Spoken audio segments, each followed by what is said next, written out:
Hello and welcome to a very special Ceylon S Rugby podcast. This season is all about moving the conversation, and tonight, with the help of an esteemed panel, we will look ahead to the 10th season of the EPCR era of European Club Rugby by looking back on a decade filled with question marks. Like any politician, the EPCR caused havoc upon entering the scene. They promised the sun, the moon, the stars, and basically have delivered zilch. Was this fabled competition murdered as opposed to revived? And is there anything we can do to stem the tide? That is what we're going to be discussing tonight. Joining me to discuss the topic is an excellent five-man panel. We have returnees from our Rugby World Cup coverage in the form of Tom Coleman, Ed Price, and Hugh Griffin. So firstly, welcome back onto the podcast, fellas. Yeah, good to be back. Cheers, mate. Good to have you on. And we also have two debutants on these airwaves, but if you listen to the Red Hand, Harper and Rugby, or the Red Army podcast, you'll be familiar with the dulcet tones of Ian Frizzell and Eric Fitzgerald. So welcome to the show, guys. Thanks, Keelan. Thanks, Keelan. I don't think anyone's ever described my membership of a panel as being esteemed before, but sure, first time for everything. First time for everything, indeed. And for those at home, before we kick off proceedings, I'd like to remind our YouTube viewers that you can listen to us on the go wherever you get your podcasts, and vice versa for our audio listeners. If you want to get a visual representation of our Zoom-mediated fighting, or at least I hope it doesn't come to blows. Anyways, before we start to trash things out, I want to start nice and cozy on this Sunday evening. So, starting with yourself, Tom, we'll keep it short and sweet for this one. What does European Club Rugby mean to you, and what comes to mind when you think about it? Well, I suppose given my age, maybe just the oldest here apart from Ian, I'd say that it sort of coincided with much of my adult life. So I've been in a position where, you know, since the early days of European Cup Rugby, I've travelled all over Europe, following Leinster, and I suppose the mystique and the beauty of it was, you know, going to places like Kingsholm and standing in the shed when it was full of crowd at Gloucester, or going to games like Ireland and just seeing the French rugby on and seeing all that in person. And then obviously in between that, you're getting massive results, you know, like maybe down in Bordeaux against Clermont in 2012, or famously down in Toulouse in 2006.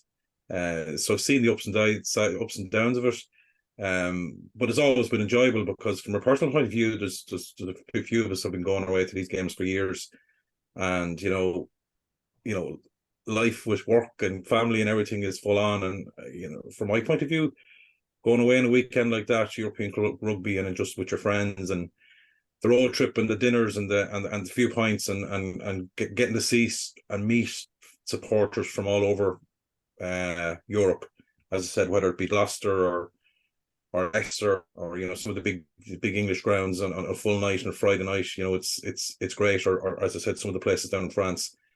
I just think it's been fantastic. Some of my best memories over the last 25-30 years have been rugby away trips.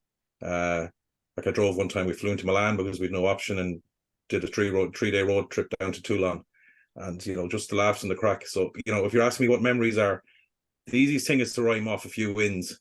You know, we've been lucky enough to win 4, but really, when I look beyond that, it's just more the memories of visiting these places and meeting supporters from others and just having the crack and singing with French in a pub at 2:00 in the morning, and trying to get pidgin English and pidgin Irish and pidgin French, and you know, that's what it's about to me. That's as a rugby fan and as a rugby supporter. The wins are the icing on the cake, but it's the journey there, and it's been fantastic since I've started going, like, you know, over 25 years. Great way to start things off as well, Tom. Ed, I'll come to you first actually, because I'd like to get the non-Irish perspective on these things. I've yourself and Hugh on for that this evening. European Club Rugby, Gloucester, not Champions Cup winners, but Challenge Cup winners in years gone by. What's it all mean to you? Yeah, so echoing Tom's comments there. So I started going with my dad originally, and we got to go to places like Madrid in the early days of the Challenge Cup, as it was, yeah, probably a little bit different to Leinster. We got some slightly more exotic climes, like some places in Italy that you wouldn't normally go to watch rugby, and Madrid and a few other places. And there's a few lads going over to Georgia in a couple of weeks' time, or I'd say in a week's time. Yeah, it is really that. I mean, the weekends away in Europe, the rugby gets in the way, if anything. Particularly if you're a Gloucester fan, because we don't win many away games. So, but yeah, it's been a fantastic sort of period of my life. Sort of echoing Tom again. You know, you go to these wonderful places that you probably wouldn't do if it wasn't for rugby. You discover some places like La Rochelle. You know, I know it's a bit of a tourist destination, but most people go somewhere a little bit more exotic, and going to Bordeaux last year was fantastic. Personal highlight, I think, for me probably was that early trip away to Madrid. 15-year-old lad in Madrid for the first time with my dad. You know, everything's open and alive at 12 o'clock at night, and you're like, what on earth is this about? And it's 20 degrees in November. Can't beat it at all. So yeah, that's kind of my memories really of European rugby. So as we say here in Ireland, it's far from that kind of weather you're reared in, but it's good to enjoy it as well. Ian, no more than the two lads, you would have followed Ulster through the European Cup era. Ulster winners in 1999, of course. What's European Club Rugby mean to you? Well, obviously, the memories of 1999 are still there and will always be there. And that was a wonderful period for Irish rugby and Ulster rugby. But for me, probably the period around the middle noughties to the mid-teens was the best for me. I was part of a group of people who met via a chat room, and we were quite a large group of people, and we had some lovely meetups over the years at European games, and culminating in I think 4 or maybe 5 finals that we all attended, and we were just an eclectic mix of supporters from different clubs, some who would never make a European final, some who did make and fell at the wayside, and obviously a good few Leinster guys who we were able to celebrate with when they did win. So for me, that period, absolutely enjoyed it. Did most of the traveling alone, but met some fantastic people through that. And as Tom said, sometimes the rugby maybe wasn't the most important thing. Great bit of perspective to start things off between yourself, Ian, and Tom as well. Mm-hmm. Hugh, you're of Scarlet's supporting ilk. No European accolades to read out, but that doesn't mean the competition doesn't hold the same aura. What have you made of it? What comes to mind when you think of European rugby? I think for the Welsh, European rugby is all about a chance to start afresh and to reset. You know, with the exception of the Ospreys, most of us have more luck in Europe than we do in the league. And it's a chance that, yes, we may not be right at the top most years, although some years we are. We might get drawn in the pool with the English champions or the French champions, and you know what? We might just give them a bloody nose. And then to borrow soccer parlance, we might go on a cup run and find ourselves in a quarterfinal, in a semi-final, and we pack out our stadiums for those days. And it's just, we'll talk about it for years on. Yes, occasionally you might find yourself playing Leinster at a neutral venue and things go against you. But yeah, obviously Cardiff have had the success at the Challenge Cup level, and it's just a chance for us to put our worries to one side and just, like I said, start afresh and really just enjoy the variety of rugby.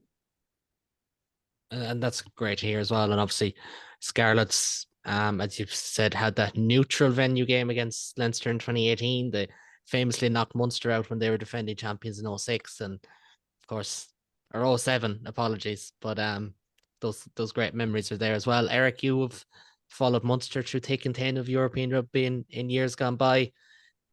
I mean, asking a Munster fan, what does European rugby mean to them? You get the same cliches about Holy Grail and all that, but what does it mean to you? I suppose what it means for me more than anything, Caelan, is that European rugby was my introduction to Munster rugby, and it was my introduction to Munster as a whole. Some switch flicked in my brain in 2002, and for a young fella who I was 14 at the time, had no interest in sport up to that point. Suddenly an interest in sport was kindled, and my interest in rugby kicked off because the first Munster match that I ever watched on television with my dad was the Miracle match, where we beat Gloucester 33-6 in Thomond Park to go on to qualify in highly improbable circumstances for the quarterfinals. We went over to Welford Road then and beat Leicester. And but for Freddie Michalak wonder try, we lost out in the semi-final against Toulouse. But I suppose for me, subsequently, it has always been, they use, like, EPCR use the slogan "the one to win" nowadays, but that has always been the case for Munster with the Heineken Cup. And it'll always be the Heineken Cup to me, no matter what sponsors or lack of sponsors come in. And even with this Investec Champions Cup, myself and my parents are still talking about going to the Heineken Cup match on Saturday. It's just one of those things that will always stick. But I suppose, I've been lucky enough to be there in 2006 and 2008, both years when we won the tournament outright. 2006 was the 2 weeks before my leaving cert started. So I remember being enormously hungover after my school breakup day, heading over on the ferry to Cardiff for the 2006 final. But similar, I think, to what Ed and Tom and Ian have alluded to, for me, it's kind of just the broader rugby family that you get to meet. I've had great away days in the Shed in Gloucester, which I think is one of the best venues in England to go to an away game. Welford Road in Leicester is a phenomenal away venue, and even better fans there as well.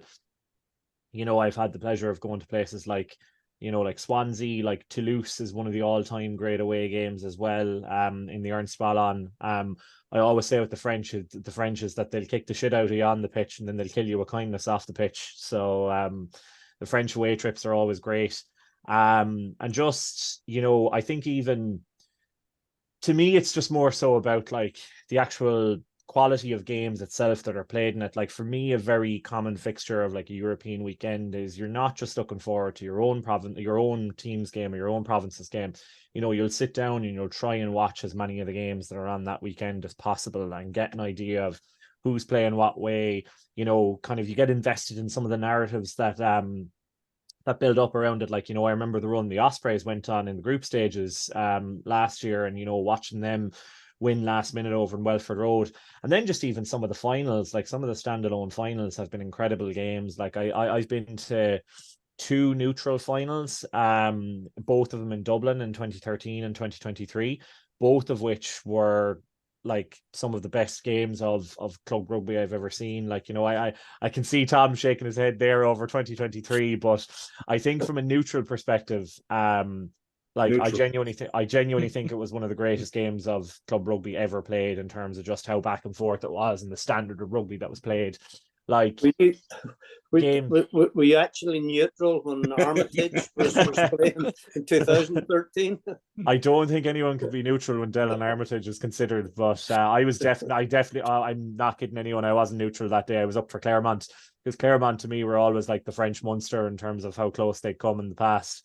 And also, much like Munster back in the tens, are now doing absolutely crap. So, but to come back to your initial question and to stop going off on a tangent, the reason why the European Cup means so much to me in rugby is because it is the earliest rugby memory that I have. And it was the taste that got me hooked. And since then, it has always been the standout, the pinnacle competition for me.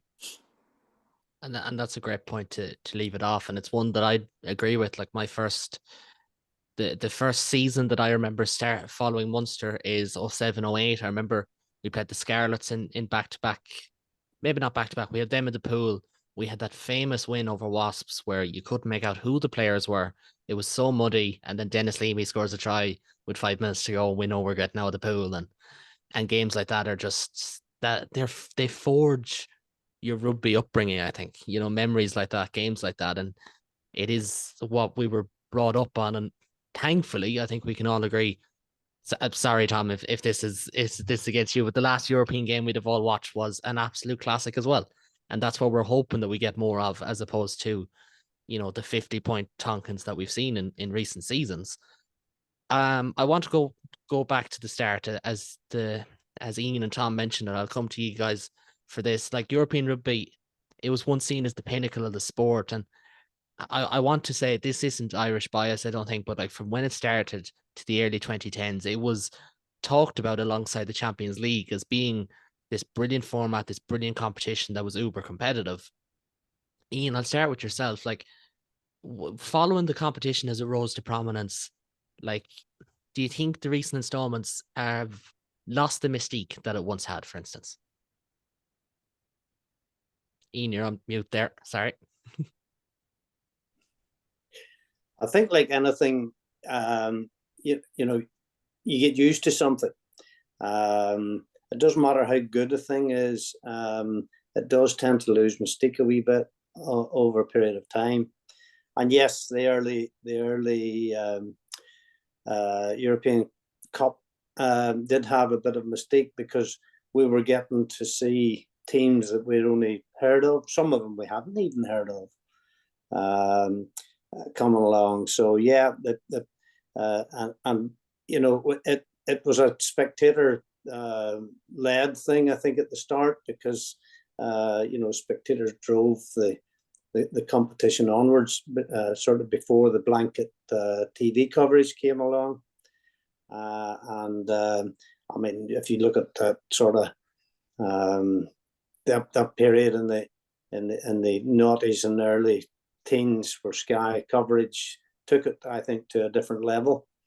And you know, that to me was a factor in getting people off their bums in front of the TV, so to speak, and getting them out and going to the games because of that. So you know, there's a uniqueness in some great games, and teams are putting their best sides out to compete in it.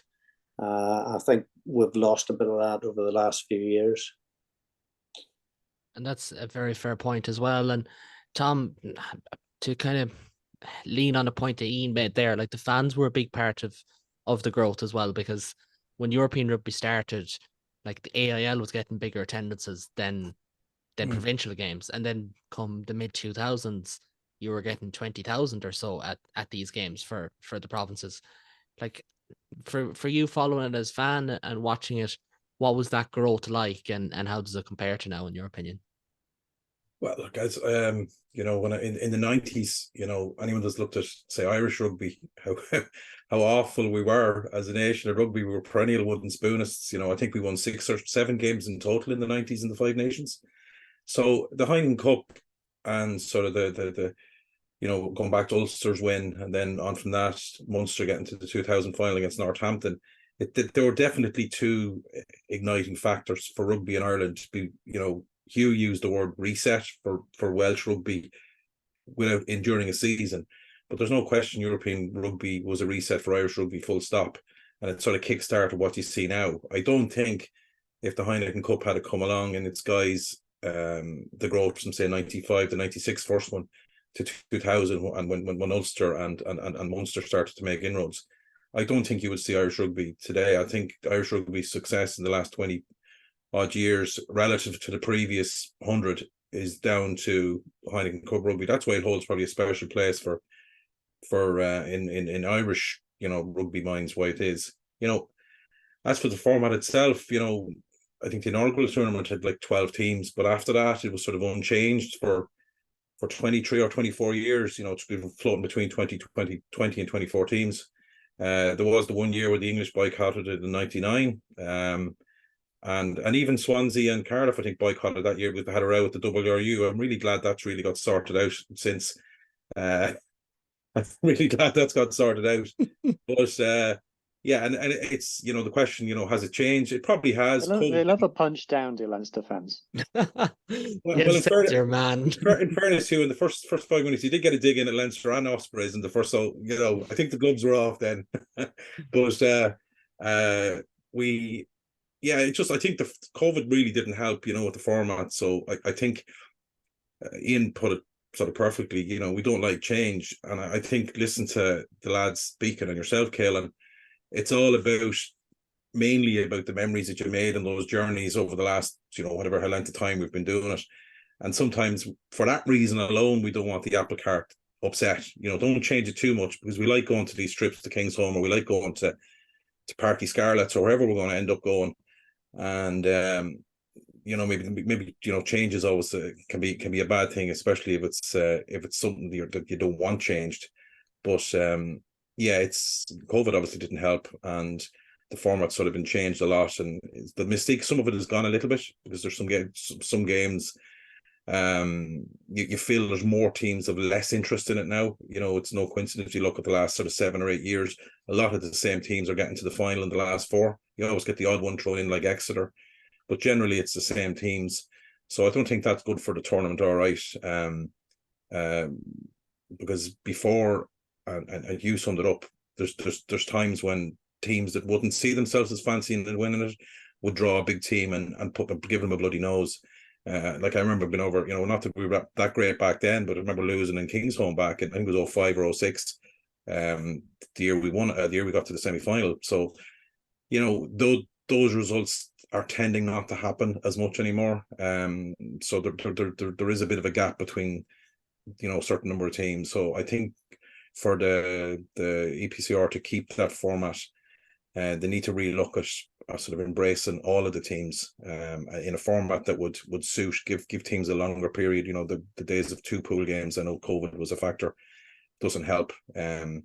So I think that's the biggest thing they have to address in the next couple of years is sort of to embrace the wider rugby club community around Europe, where the format is set up that it gives all teams a chance to be in it right to the end of the pool stages, let's say, rather than get into a situation where we tend to know what the knockouts are after a couple of games. I think that's the biggest challenge they have. Yeah.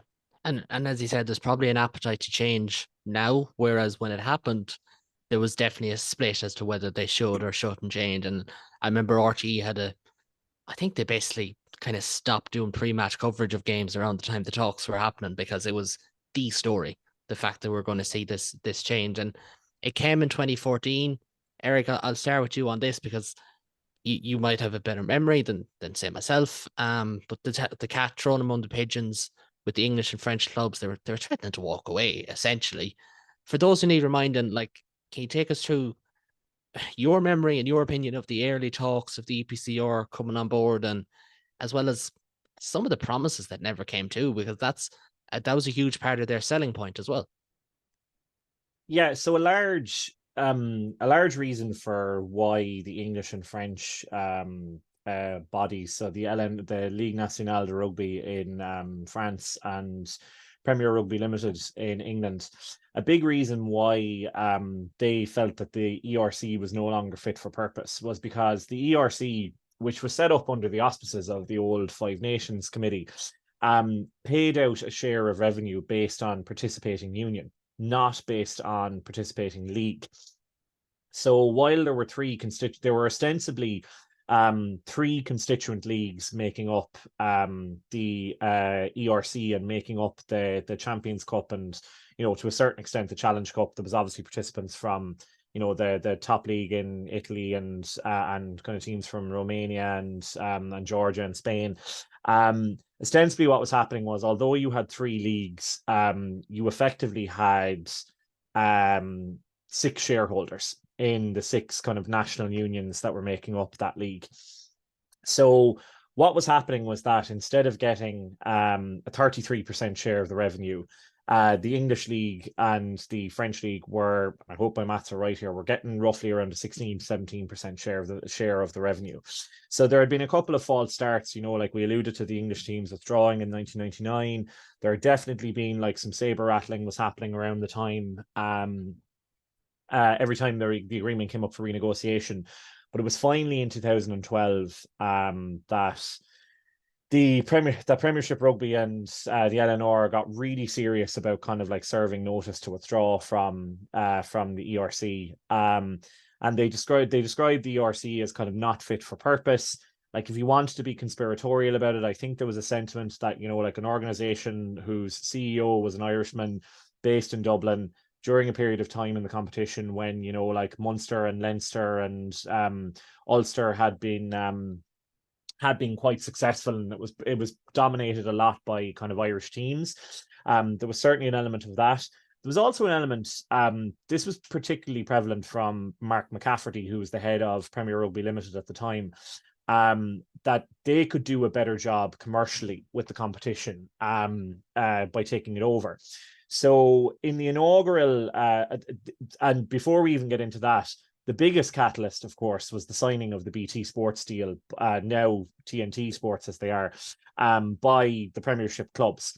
Because at the time when that deal was signed, they also sold the rights to their home European Cup games, which at the time they technically didn't have the rights to sell, because that was already covered by the Sky Sports agreement, with Sky being the sole broadcaster for the Champions Cup, or the Heineken Cup as it was known then. And that's what a lot of people will remember as the catalyst that kind of broke the back of the ERC and led to the introduction of the EPCR.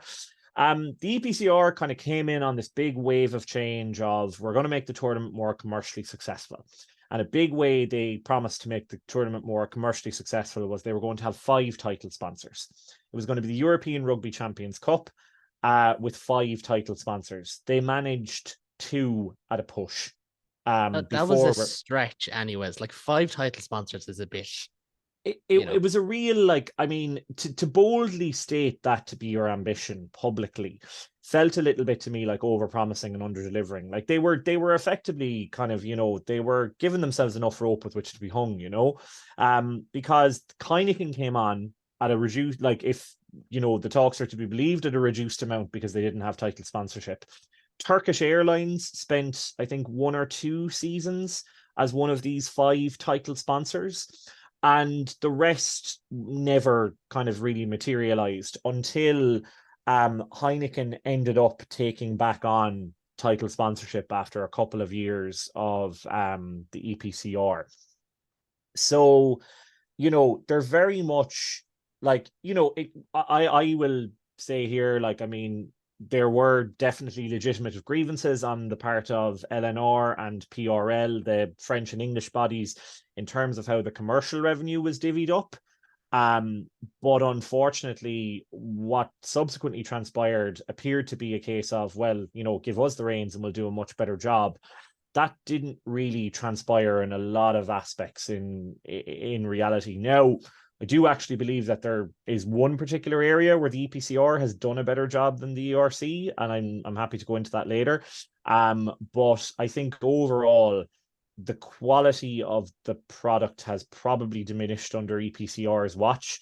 And a lot of that is down to some commercial bungling, particularly around kind of like the Heineken deal.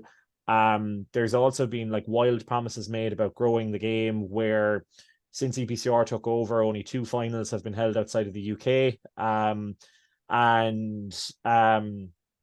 Also as well, there were, you know, there was a whole host of and of course then the TV deal and the transition to BT Sports, that ended up, I would argue, like, not a commentary on the quality of BT's coverage, but I think just the move to BT overall ended up being more of a hindrance than a help to the competition. That's my view on it anyway.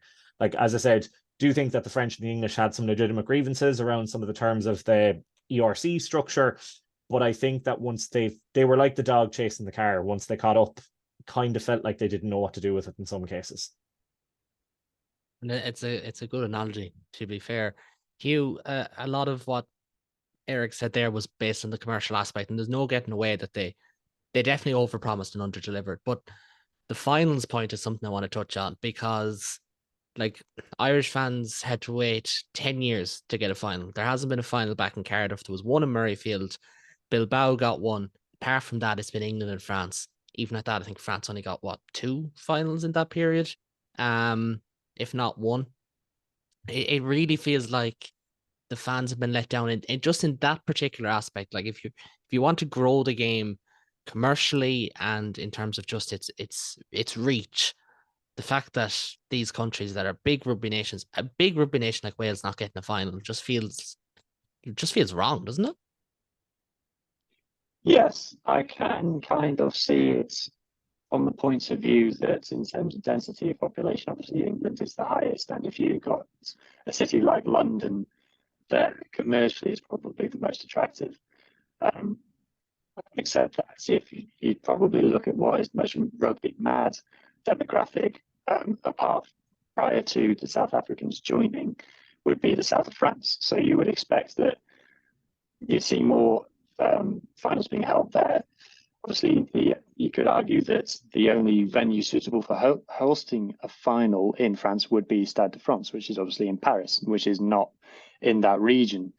It'll be interesting to see if in the future we ever see a finals in South Africa. I can imagine that would go down extremely badly with some people, even though from a commercial point of view, somewhere like Cape Town would be a tap-in in terms of attendance and excitement that would bring, presuming the Stormers or one of the South African teams were participating.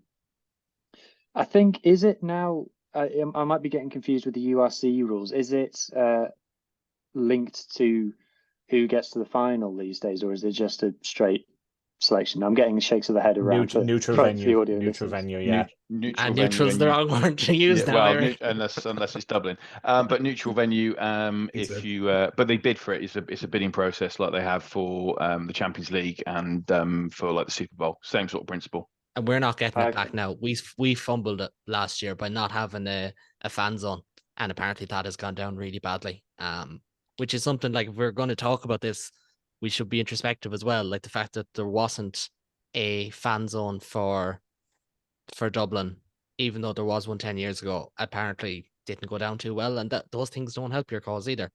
But anyways, that's just us. We're not the only ones who matter, as Eric pointed out. Yeah, you could also argue, even if you did host it somewhere like Ireland or South France, is that really growing the game? You could argue that to grow the game, we should be holding it somewhere in like the USA or somewhere else around the world. But then again, you're at the risk of treading on toes of that not being a cool rugby area, and the actual hardcore fans like that you guys have alluded to being cut out.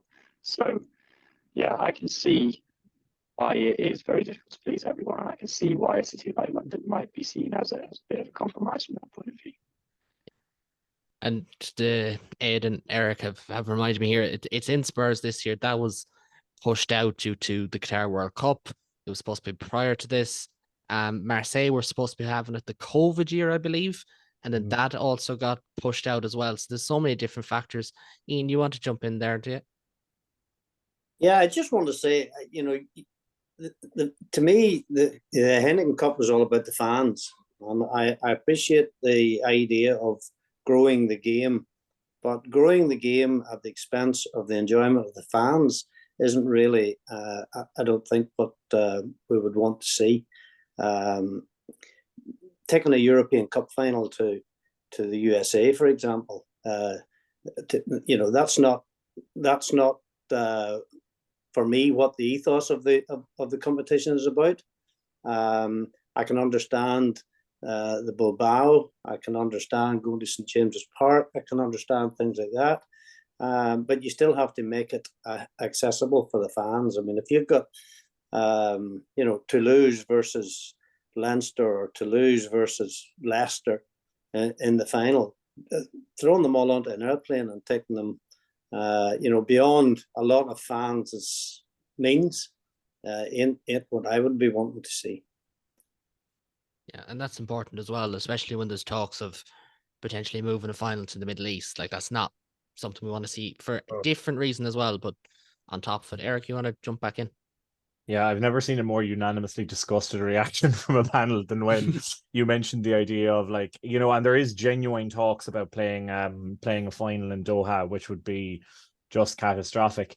To come back to Ian's point there about, like focusing on the fans and the fan experience, like completely agree. Like, I think any kind of final which is designed for broadcasters in like the USA or Qatar or wherever it is, like, it's just such a counterproductive move.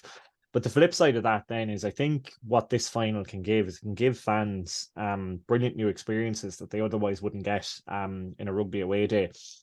Like Bilbao, to me, is the perfect example of growing the game with a final. Now obviously, look, Bilbao, you're in Basque country, like you have so many connections to the likes of, like, say, Biarritz and Bayonne and the south of France and clubs like that. But like, I would genuinely love to see the EPCR explore venues like, for example, like imagine Lisbon getting a Heineken Cup final now in the wake of Portugal's phenomenal performance at the 2023 Rugby World Cup, or even I think just like the idea of like experiencing a new European city, like, I mean, bring it to somewhere like Berlin or somewhere else or even like, I mean, poor old Italy. Italy Rome. had the San Siro lined up for a Heineken Cup final before EPCR came in. And it's criminal to me that, like, the Olimpico or the San Siro or any stadium in Italy hasn't been considered for a final venue yet. And to me, like, genuinely, like, I would even, regardless of whether my team qualified for the final or not, if there was this like real destination final venue around, like, say, a venue that I ordinarily wouldn't get to go to as a rugby fan, like, I'd be all over it. Hugh talked there about the idea of a final in Cape Town being kind of like a tap in, and I do think it's a matter of when, not if, that there is a final in Cape Town. It genuinely wouldn't surprise me to have Cape Town announced as a venue for 2024 or 2025. But like, you saw Stormers fans and the way they responded to the URC finals being held there 2 years in a row, like, they'd lap it up. Yeah, just to follow on from Eric though, like, a really good point about the destination final sort of thing. I mean, what they were doing, EPCR, they were actually sort of announcing finals a good year in advance of when it was due to take place. So I think Bilbao was a bit, from a Gloucester point of view, just as because we obviously got to the final in Bilbao in the Challenge Cup. The problem there was that by the time you got to a point where you could actually get there, or when we found out that Gloucester could get there, it was like 2 weeks, I think, before the final. Bilbao was not an ideal place to get to. There weren't any direct flights. The options were a long bus journey or a ferry, a 24-hour ferry, which again was limited. So that I agree with you. Like, Bilbao as a destination totally made sense, but actually, when it from a rugby point of view, but from a fan point of view, it's quite difficult to get to. It wasn't ideal. But you're right. So Milan, why that hasn't had, I mean, even Rome, why that hasn't had a final is absolutely absurd. But I do think Lisbon, somewhere like Madrid, Barcelona, they managed to play a Perpignan game in Barcelona. I remember, I think in the top French 14 league, final. top 14 final. What a great place to go and watch rugby. Obviously, you're gonna have to wait a few years before the new camp's sorted. But if you can get back to that process of giving people even just 2 years notice to say, right, again, like Super Bowl, they know, 5-6 years out who's basically going to have each final. Champions League, 3-4 years out who's going to have each final. It's probably going to be more appropriate for the likes of Leinster, who are going to get there more often. But it does mean that if you fancy, the whole great thing about these rugby finals is that you've got fans from all over Europe.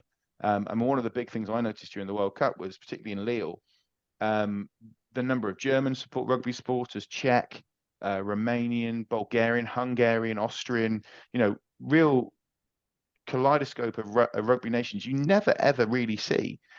So somewhere in Central Europe, again, somewhere really could be, I don't know, Hungary, Budapest. You've got a fantastic stadium, a beautiful city, a bit of a rugby heritage down there as well with Romania. You got plenty of options. You just need to be a bit proactive in giving supporters a chance. But 100% America, I wouldn't mind, just because I am a bit of a. I do like the idea of a big game at like Giant Stadium or something. But Middle East can jog on. Absolutely no point for many reasons, including the most important ones. I don't really want to spend 20 quid on a beer. The most important issues being covered on this podcast within the 5 beer. square meters in which you'd be allowed to purchase and drink the aforementioned beer. Yeah, we'd have to be standing on each other's shoulders if it weren't already. it's important to touch on points like the final and the destinations and the fans' outlook on this, because the next point as well is linked to it, and that is broadcasters. So Eric, you touched on it. It was Sky from the early 2000s through to the early 2010s, through to 2018, I believe was their last year, but they weren't host broadcasters, primary host broadcasters for a long time. BT have been since the EPCR came on board, as you said, but not without critics. I think that's fair to say. Ed, I'll come to you first, and even though the framing my point is more about the kind of contempt of disinterest that they have for non-English sides, you're a Premiership fan, you watch BT the whole time, but does it feel even to you that they don't grasp the meaning of European rugby like Sky used to?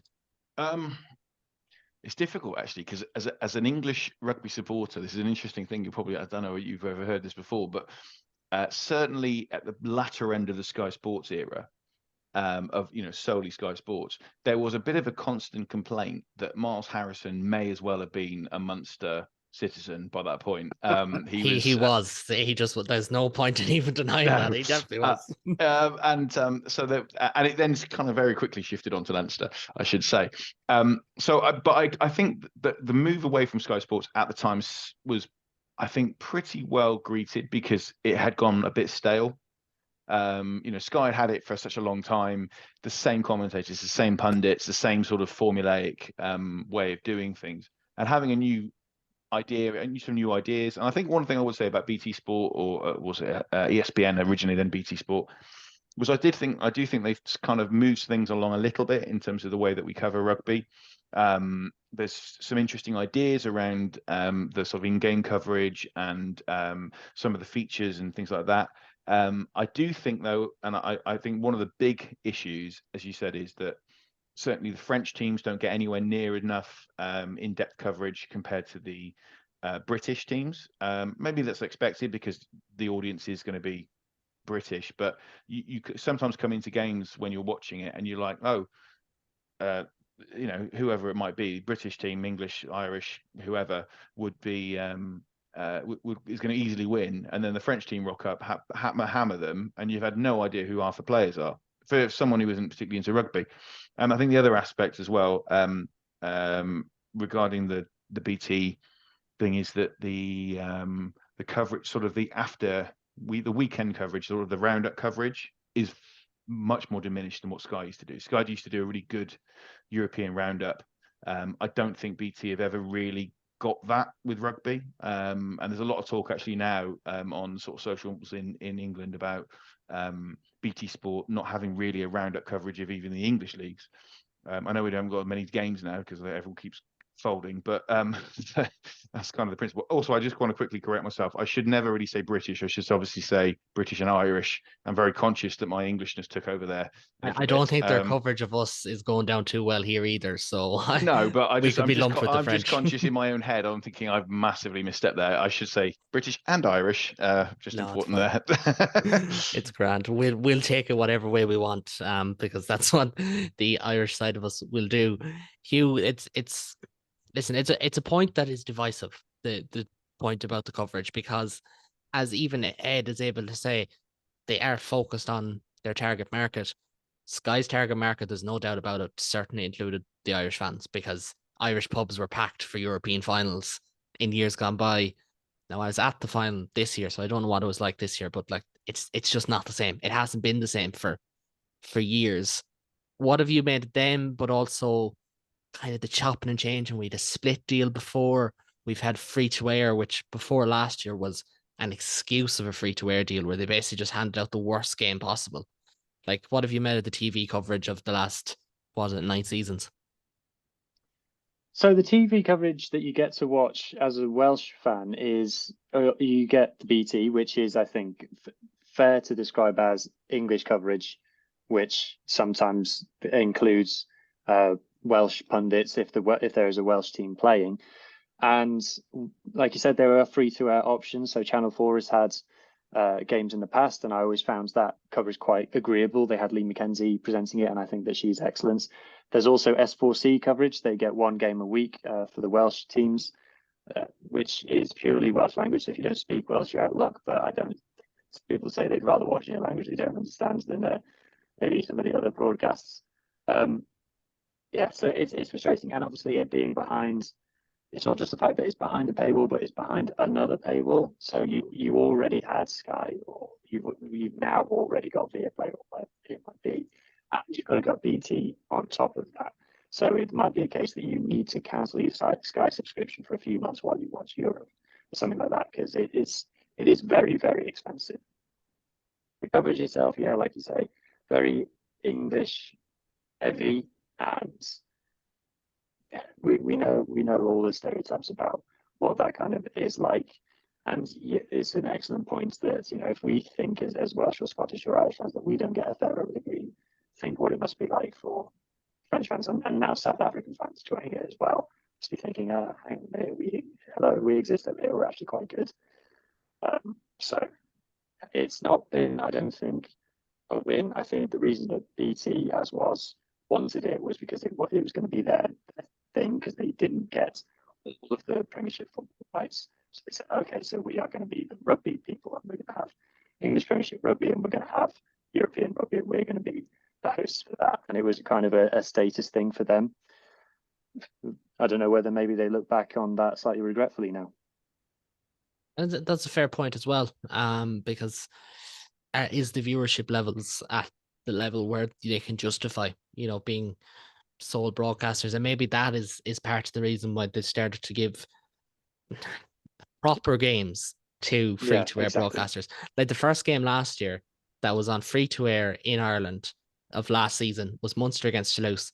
It was the most watched of the European pool stage games that was on RT. Now, granted, it's Munster against Toulouse, it will draw an armchair fan.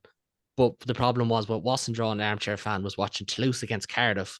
No disrespect to either team, but at 1 o'clock on a Saturday where you have Premier League on, you might have GEA on, depending on what time of the year it is. Like it wasn't working. And that's a huge point. Eric, you want to just jump in before we move on? Yeah, just quickly, I suppose two things to say on that is, number one, like I am of an ilk where I can remember the pitchforks being raised when Sky were being talked about as coming in as the sole broadcasters for the European Cup, because it was exclusively free to air in the Republic of Ireland anyway, and it was on BBC NI, I think, in Northern Ireland as well. And I remember when Sky were they came on from, I think, about 2007, 2008 onwards as the sole broadcasters. Oh, sole broadcaster was 07, and as a broadcaster was 04, I believe. Yeah, because I remember the 2006 one being joint broadcast between Sky and RT, but that's neither here nor there. And I think, like, honestly, I think with BT, like, I think to come to Hugh and Ed's points there, I actually do think BT have been very innovative in some of the broadcasting solutions they've introduced. Like, I would go so far as to say, like, BT pioneered the whole like pitch side panel thing, where you're not in a studio, like you're standing on the side of the pitch and you're soaking up the interview. They pioneered, like, in-game interviews with coaches and players on the bench and everything like that. And like, I actually think there's certain elements of BT's coverage that have become just as iconic as Sky's coverage. Like Nick Mullins, to me right now, is as much the voice of European rugby as Miles Harrison would have been in the past. And I think Nick Mullins is an excellent commentator. I actually think where there's talk here about broadcasters being biased in favor of this team, this team, this team, this team. I think that's actually the biggest possible argument you have for free to air, which is, let's all stop pretending that we're not biased, and let's let everyone's national broadcaster just be biased in favor of the teams from that country. Like that's honestly, I think, one of the things that makes the URC great, is that there are so many broadcasters in the home country, and you're just getting, like, you as an Irish fan watching a URC game are getting coverage with an Irish slant, or as a South African fan, you're watching it on Super Sport with a South African slant. And I think Hugh made a very good point there about, like, rugby almost being like a lost leader for BT. Like, BT were so determined to crack the sports television market in the UK. They just flung money at everyone and hoped it would stick somewhere. And it's obviously not worked out for them when you see them sending it on to Discovery as TNT Sports. Absolutely. Tom, you want to jump in? Yeah, I think rugby in general, we spoke on certain, commentators, whether it be Sky or BT, but I think rugby in general suffers from a bit of what I'd call gripe commentary. as in, we even get into the URC where I think rugby doesn't have to sell itself to us 6 people. You know what I mean? So in some ways our views can be parked.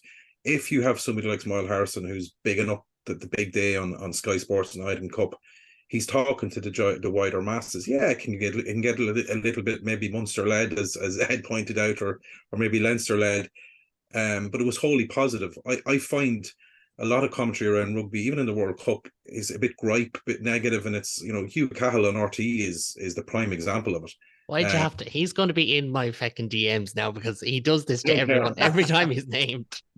No, I suppose it's always focusing on the negative, the Yeah. negative side of the product, and I think BT have suffered a little bit as well, because if a French team or an Irish team is running away with the apart from Saracens, the favourites for the tournament, say for the last 5 years, a lot of the commentary is griping about why the English teams aren't there or why they aren't, and I get that, I 100% get that, but I think that's for another day in another forum. I don't think we need to be hearing why the salary cap in the Premiership is affecting why Leinster are miles ahead, or why La Rochelle are miles ahead, or Toulouse, and how we're going to bridge the gap. This is in the middle of the gap. I don't mind the whole analysis on a Sunday when they're recapping it, or a different forum when they want to discuss about. But like I find a lot of commentary around in every league is can be negative tinged. And whilst we, as diehard rugby supporters who will watch two flies crawling up a wall if they're wearing Newcastle and Brive colours on a Friday night at 6 o'clock, we're not the market. And I think people don't like tuning in if Leinster are playing the Scarlets there the other week, and it was a big scoreline. But if the commentator spends half the time bemoaning Scarlets, it doesn't do anything for the neutral viewer, because what you're doing there is diminishing in the league and diminishing in the. I'm not saying it has to be all razzmatazz and false, bigging it up, but there's a happy medium between being negative and being realistic, and I do think that's an issue in rugby for the last 10 years or so, where a lot of it is focusing on the negative rather than the actual product of the game, what's happening on the pitch. They tend to go off in the politics of how we're here and why we're here. And we get the nuance, but I think the wider market, you're not doing any favors. They want to tune in and watch a game of sport, and it's not that you're talking down to them, at all like that, but you are trying to sell the product. And as Eric probably pointed out, if that involves being biased completely, it is funny sometimes listening to South African commentators. been as biased as can be, but they're talking to their own market, and if they're griping about the Stormers losing or Connacht winning down there, whatever the case may be, fair enough, whatever the case may be. But I just find that that's a problem that's across the sphere in rugby commentary the last 10 years. And there's no doubt about it. I think it's a great point to be made. The fact that a lot of people are being shortchanged, and the greater market's being shortchanged in that regard, because got to give BT credit. They will hype it up to the nth degree. I think their issue is they don't know where the hyperbole line is, and they probably go way over the top, or they go way underselling it certain games. But at the end of the day, it's the Marcus Smith graph, isn't it? Yeah, that's exactly it. And it's no disrespect to him, but if you tell everyone a player is great, or even a good example is Northampton played Racing 2 years ago, could have been one of the COVID seasons, and we're getting absolutely tonked. And they spent about 5 minutes on why Northampton have been good in the Premiership. It's yeah, I get that, but you could talk about the fact that how good Racing were, as well. A little bit more balance, even just a tiny bit, can help other people. And I don't know, one of you made the point there, imagine being a South African or a French person who's watching it here. They must be tearing their hair out if they have any left.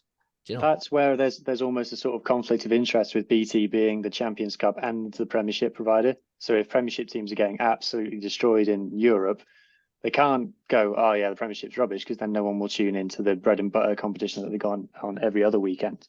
So I think that's where that dichotomy comes in, that they can't afford to start a season saying, look, the chances are that most of the Premiership teams are going to get beat, because then that harms their own products. They are stakeholders, and the better that their product does, the better it is for them.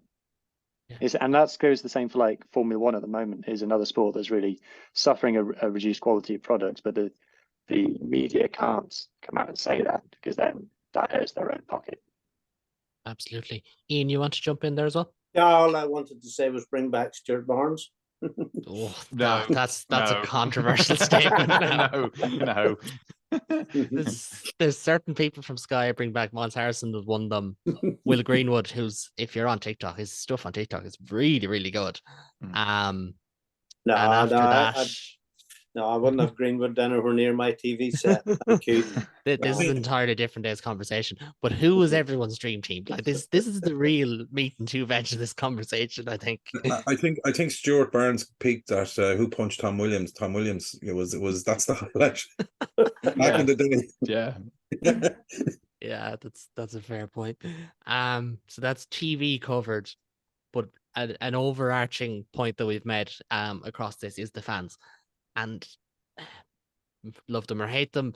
Rugby Inside Line on Twitter tracked pool stage attendances last year, for instance, and like it was Munster and Leinster leading the charge for their home games. Granted, they don't play in the same weekend at home, but you know they were leading the charge, and the likes of Toulouse were right up there.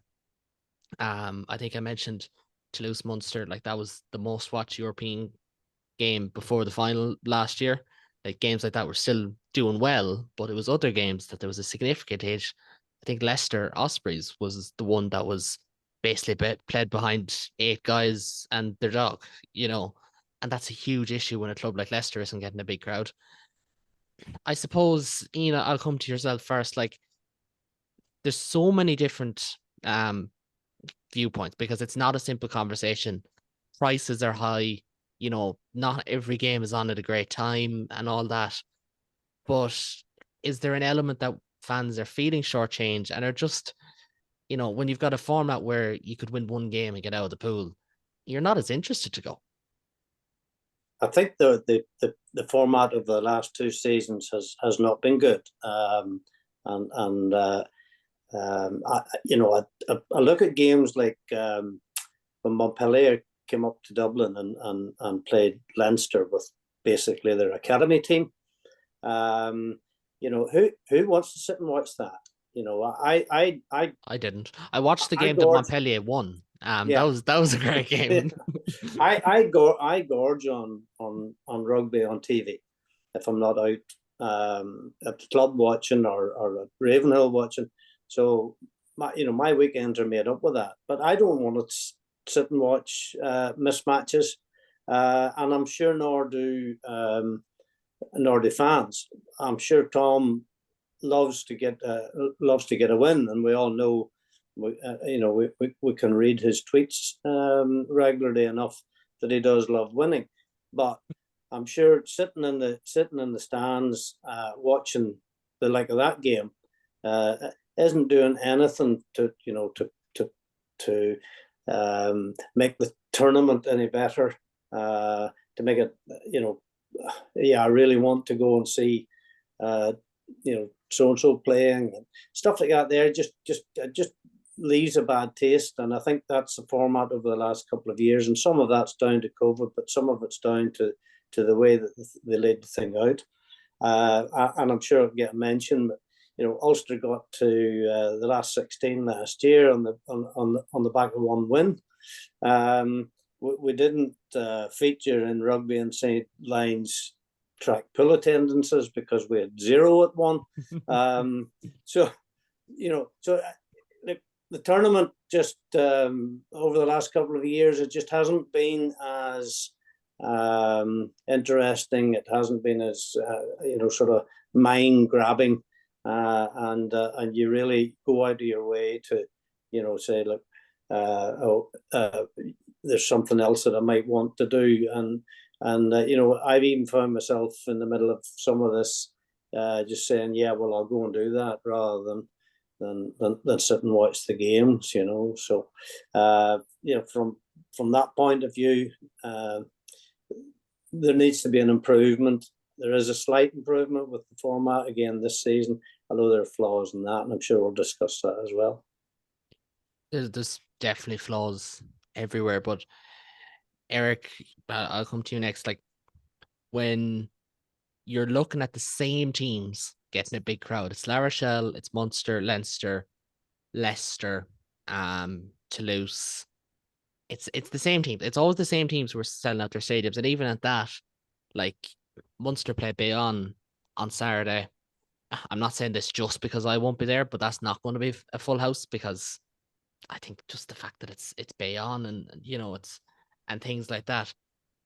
I'm not saying that it definitely means the fans are not turning up, but as Ian said, when you've got games that have been such mismatches and teams aren't taking it as seriously, like, and then ticket prices and all that, it really does add up, and it doesn't look great when you compare it to what an elite competition should look like in the stands. I wouldn't kind of just pinpoint it on the mismatches, because like Munster, for example, we might have on average like some of the highest home attendances, but we also haven't sold out a home pool stage game since November 2019, when we drew 21-all with Racing. Like, I would say we're probably heading for about maybe 19,000 for the Bayonne game, which will fall a good chunk short of the total capacity of Thomond Park, but yet will still probably be one of the more attended games of the weekend. I think there's a number of different factors. Like, there's a like globally everyone is in a cost of living crisis at the moment. I think part of the thing of like scrapping the 2 games that were typically played in October, as well as you don't build any momentum around the competition. You're coming in way too cold into December to have like round 1, round 2. And I suppose at that time, kind of coming into Christmas and coming into everything like that, you're kind of thinking, okay, do I spend like, my £40 on going to this game and, potentially getting beaten out the gate? Or do I put it towards like Christmas drinks or Christmas presents or whatever? Whereas if you've had 2 games leading into that, you're like, all right, we've won one of our first 2. The home win could potentially set us up nicely for the knockouts, and you build that momentum. And indeed it was like, the last season pre-COVID, when we still had 6 pool stage games, which was when we still saw kind of like healthy attendances for home games in the Heineken Cup. And I genuinely there is absolutely a cost of living crisis element there.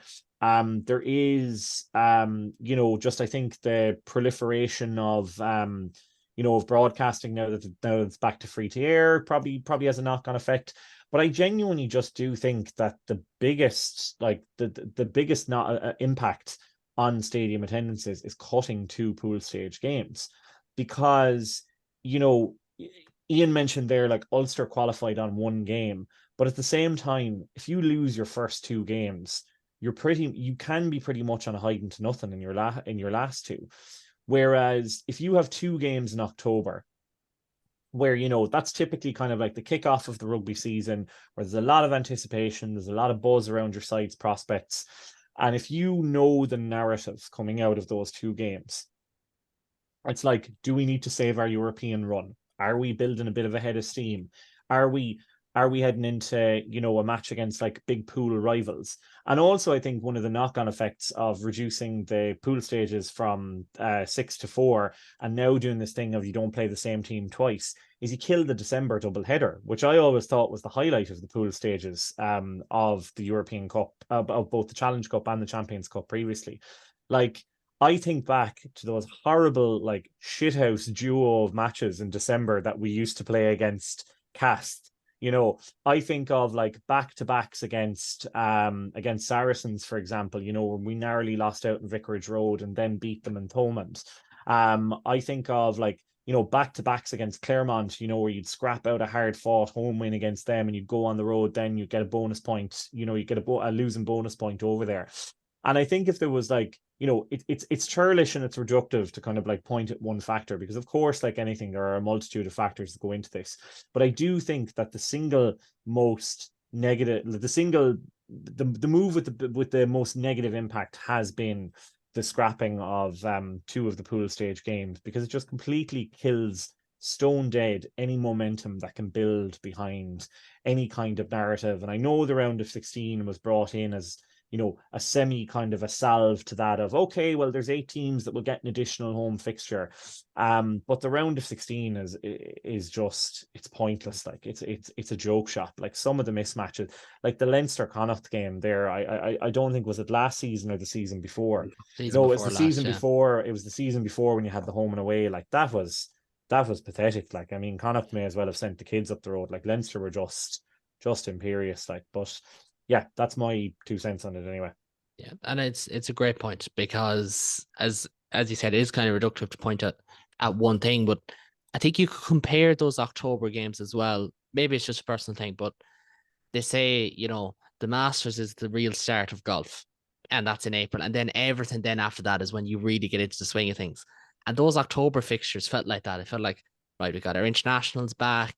We've only had maybe 4 rounds of the league, I think it would have been at the time, and we're properly back into the swing of things now with these big games where you had to get a result.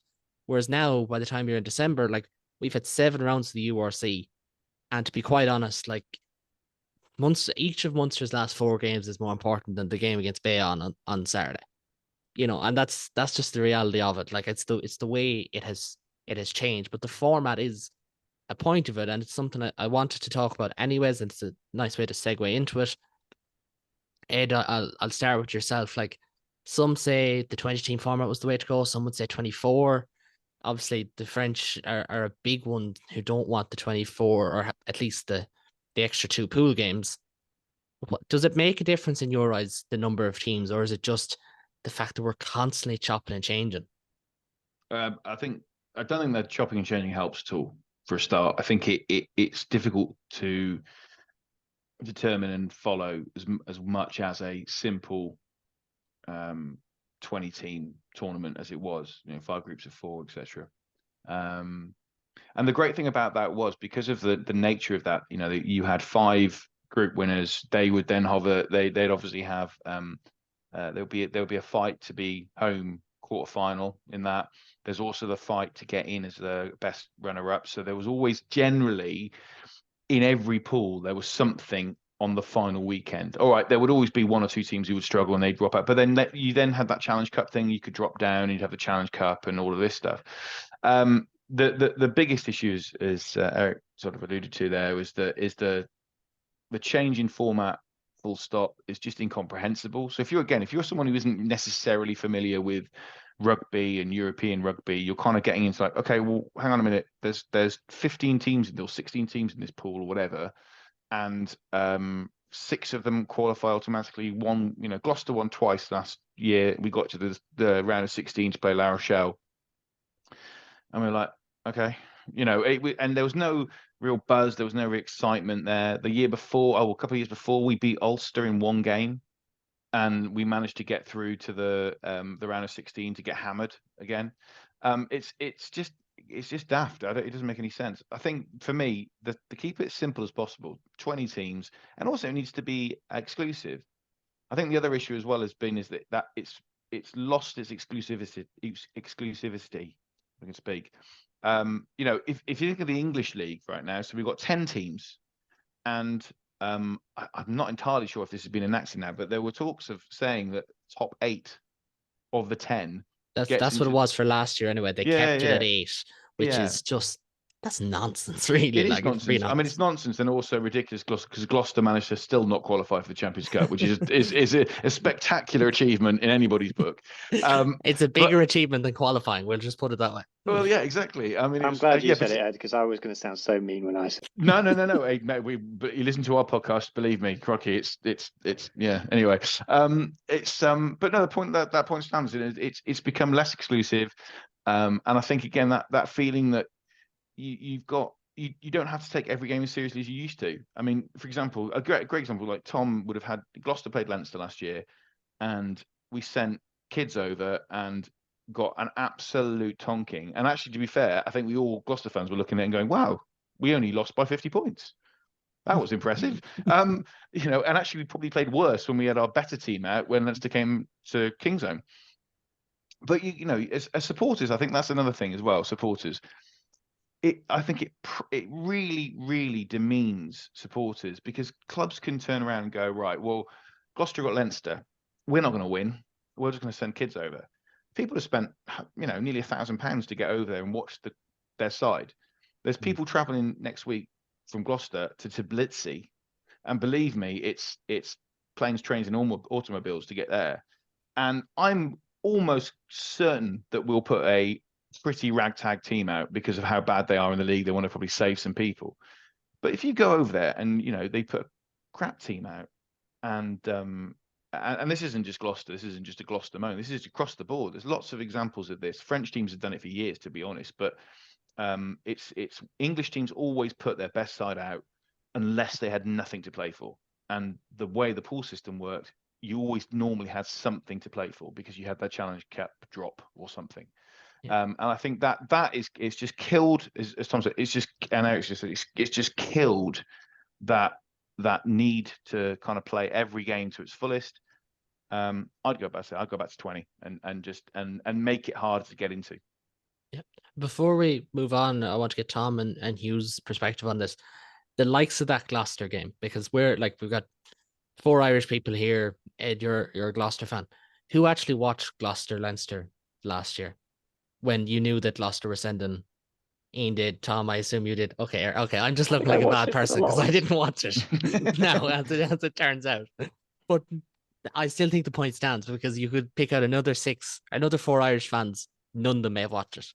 Yeah. Because and yeah, some of that is because you're looking at one of the weaker teams in England against probably the second best team in Europe. And I understand that, but there is an element of, well, there was a rule. If maybe I'm entirely wrong on this, maybe this is just fan fiction. There was a rule about the squads you put out and picking a European squad, and it had to be within those limits. And that seems to be gone, especially since COVID. Probably should have come back in particular. Tom, same thing with you with the format. Like, what's your overall thoughts and as convoluted as it all is?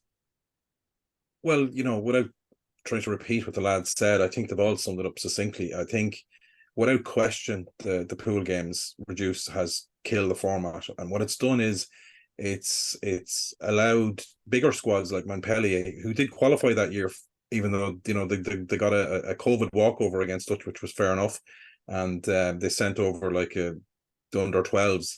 They still qualified, and if you look at the fixtures this year, the six teams in the pool, 4 out of the 6 will still qualify. So it even allows the bigger teams. Now, Leinster will always tend to put out a fairly full strength team every week, but that may be a bad example. But it allows the bigger teams manage their squads as well, and it also allows teams that feel they don't want to win just do what Gloucester did or did what Montpellier did, because they still know they can target other games. And as you pointed out, Ulster won 1 game and qualified. I think Connacht won 1 game as well. They did, yeah. Ago and qualified when Eric mentions we played them in the last 16. So it just allows the whole momentum, and even the fixtures itself. When you come out, it doesn't matter if you're a Scarlets fan, Gloucester fan, Leicester fan. If you know that the 6 games, the 6 games you're going to have in the Heineken Cup, and it builds that momentum.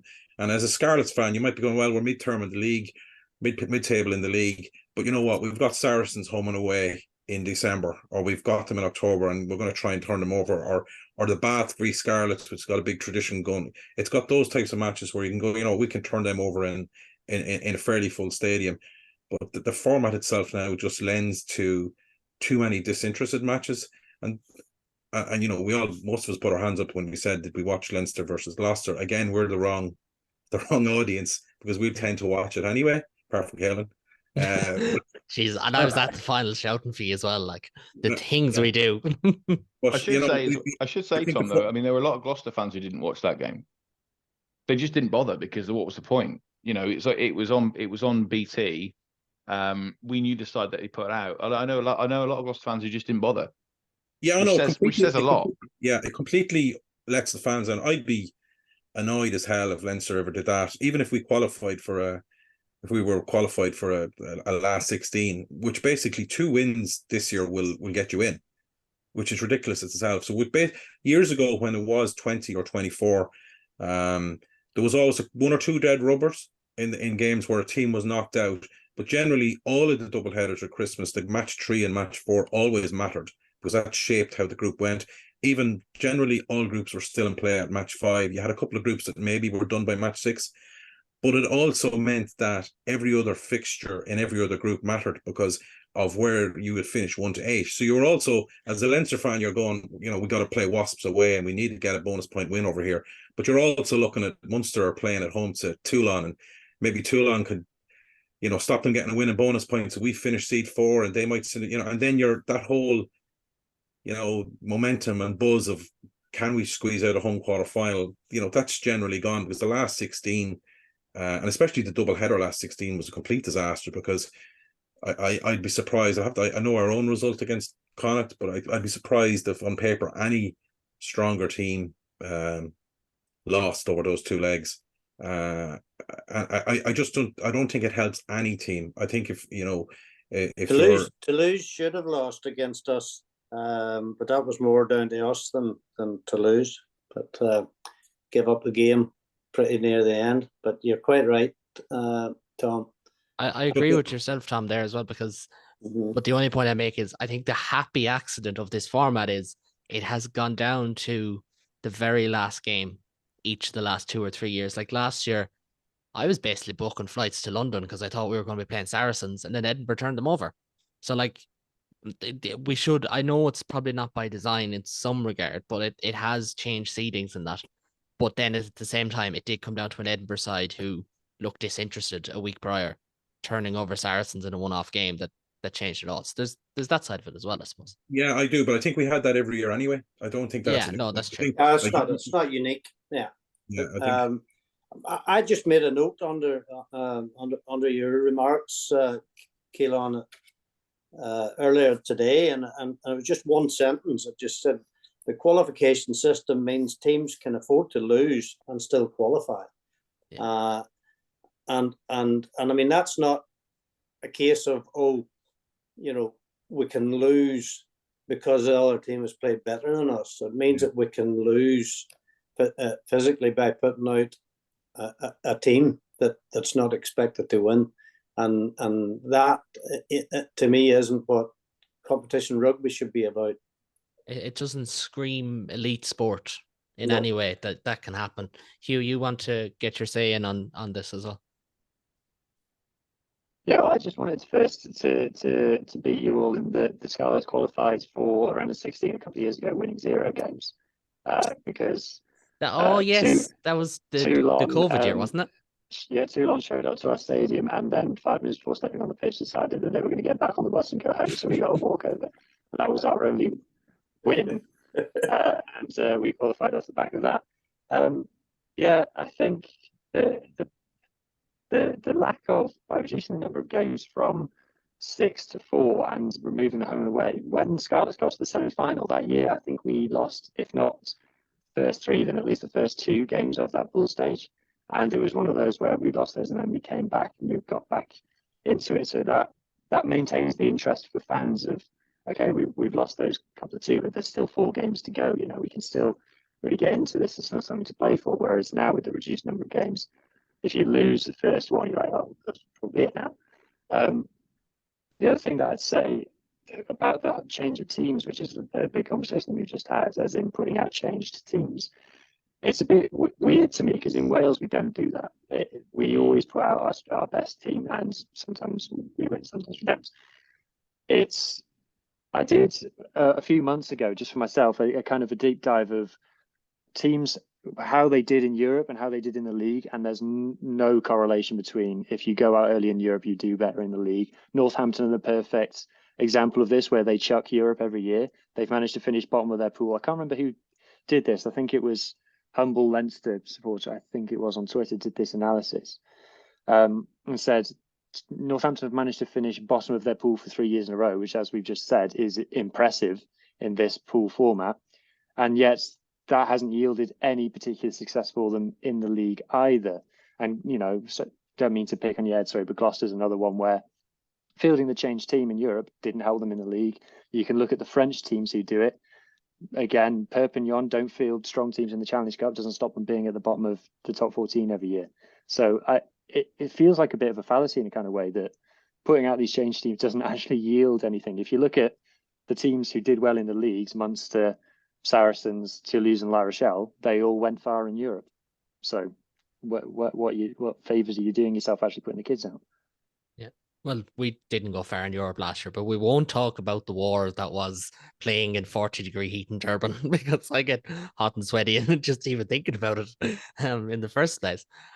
I do want to touch on some positives, which Eric alluded to earlier on, which is the Challenge Cup and whether or not that has been a positive. Like myself and Eric, we had this discussion. Field of interest here. And Ed has actually won this competition. Well, so has Tom, to be fair. Twice. We've won it Oh, twice. Wow. The most successful Challenge Cup fan on the panel is not. I'll use that maybe next time you're on, but not too much often. And a bit of a one for you stats fans there. Munster have lost their only home Challenge Cup game. So they have a 0% home record in the Challenge Cup. Yeah, fecking Conor O'Shea. But Eric, you said it during the week, like even having the same city, same venue finals weekend has been great. This year is the first time I went to both finals. I absolutely loved the day before. I thought it was absolutely brilliant. You know, the crack around Dublin was probably better the day before, just simply because everyone was so relaxed. There was not much relaxing feel at 4:30 on the Saturday. But Ed, I'll start with yourself as the two-time supporting fan, winning supporting fan. What have you made of the Challenge Cup of the last couple of years, and do you think it's kicked on in any way? So up until COVID, I think there was it was starting, I think, to have a bit of an impact because the French teams were starting to take it seriously. That was always the issue going back through the years, that the French teams did not care. And it was great because it meant the English teams had a chance.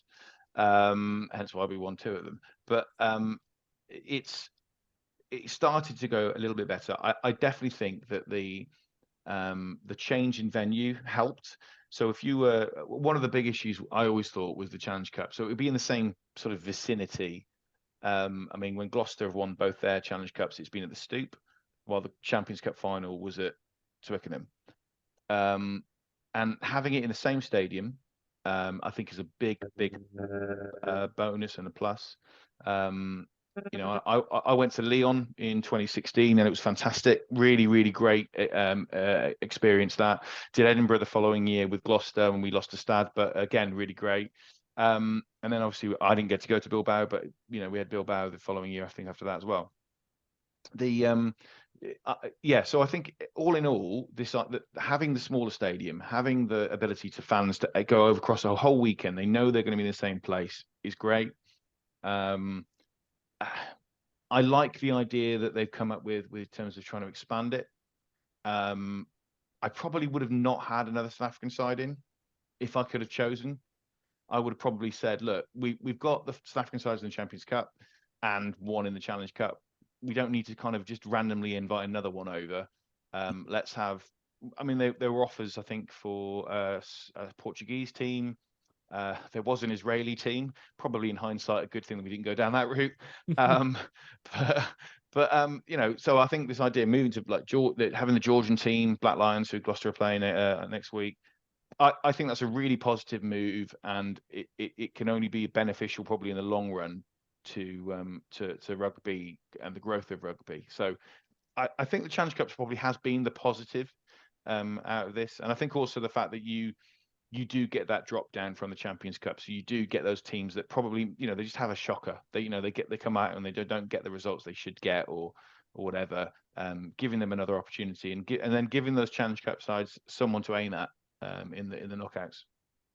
Yeah, there's that too. And funnily enough, I think last year was a prime example. Like once the pool stages finished last year, most people penciled in Racing to go all the way to the Challenge Cup final, and then they lost the round of 16 game down in Johannesburg. So I think there's a layer of intrigue when teams drop down as well. Hugh, you said it's your area of expertise, which I find hard to believe. I feel like Scarlets are in Europe, are in the league competition more often than not. But what have you made of it? Scarlets are actually in the top 10 for appearances in the senior, if you like, the top competition. It's only recently that we've fallen out of it, really, and that was in the last year of Wayne Pivac's tenure. But as a competition, it's the one that you watch the other Welsh sides in. In Wales, we do all watch each other and mostly wish each other well, apart from the Ospreys. And it is, like I said, it's that chance to. You are playing against weaker teams who occasionally are putting out the weaker side. So it is a chance to get the wins stacked up, and you do have a chance to go on that run and get to semi-finals, which the Welsh teams regularly do.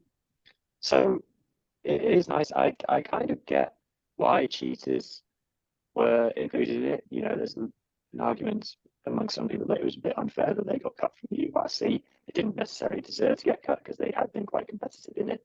But it's really cool that Black Lion are in it. And it's going to be fascinating to see where they're at, because they have got a fair old bulk of Georgian internationals in their team who were just at the World Cup. And if the likes of Gloucester or whoever do feel a weaker team against them, it could be a shock result there. We don't know. So that seems to look out for. With the Champions Cup size dropping down, I don't know whether that's a good or a bad thing. Back in when Cardiff won it first time, they, I believe, had dropped down from the Champions Cup, and they played against Toulon in the final, and that was like a Champions Cup game, essentially. Those two teams were above that level.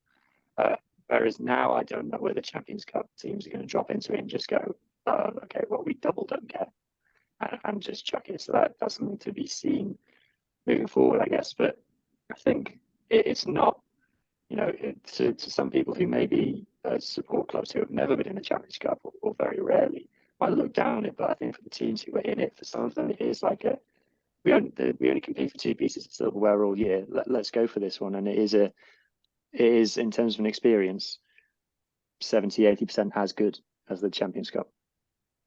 That's fair.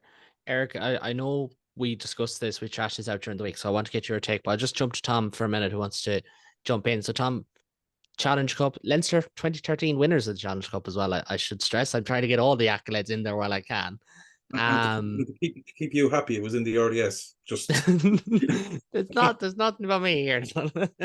What no, have you made of it from afar? The only point I was going to make was, I think if I had a magic bus, I could fill it up with the coaches from the different clubs or the team owners and bring them to a Challenge Cup final, because I've been lucky enough. I think I've done 12 or 13 Heineken Cups, and all bar one I've seen, all bar one Challenge Cup I've gone to as well in those 12 or 13.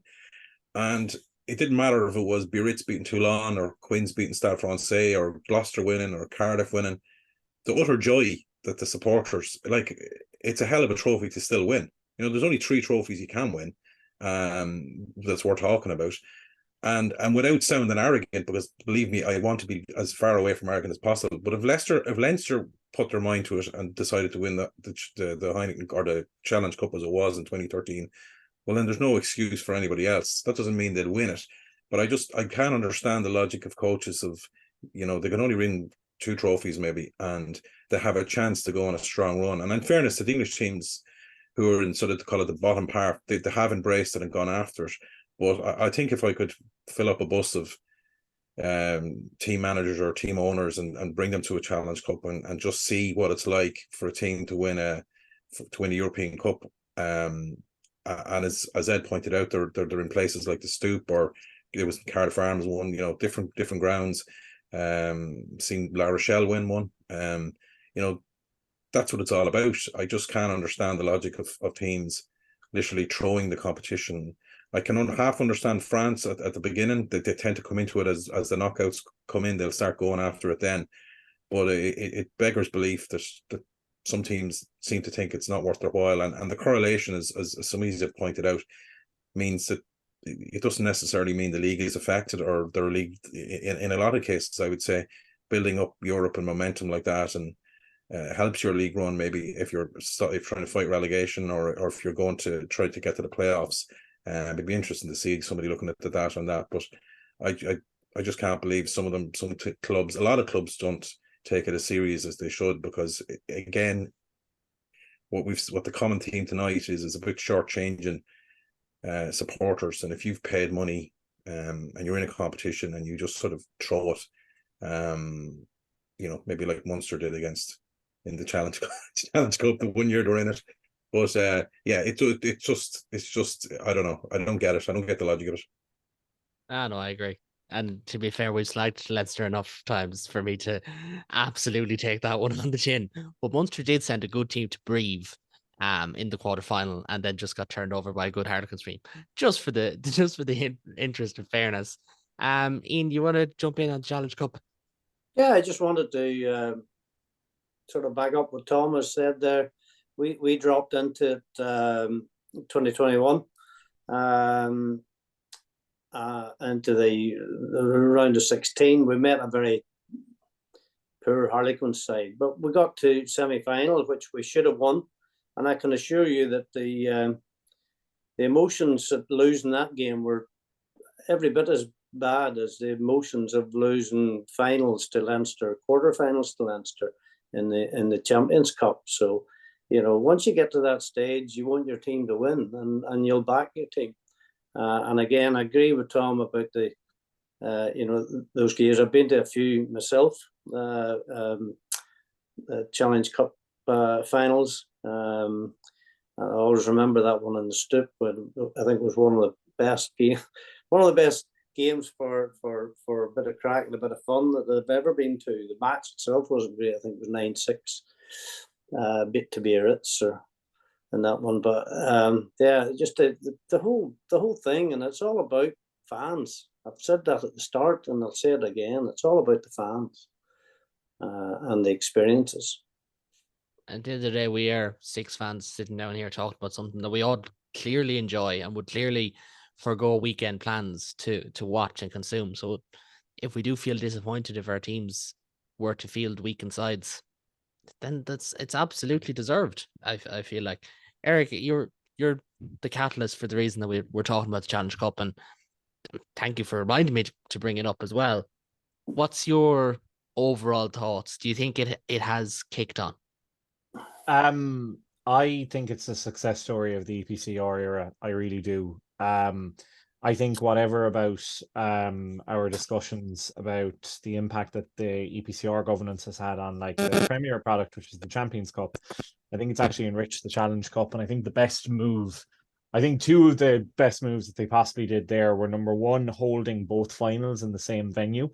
If you look back historically through the attendances of finals, there are a couple of outliers when it comes to the Challenge Cup historically. Like there was that mad final played between Toulon and Cardiff and Marseille, where Cardiff absolutely like somehow came in and totally ransacked a win. It was something crazy, like 54,000 people at that.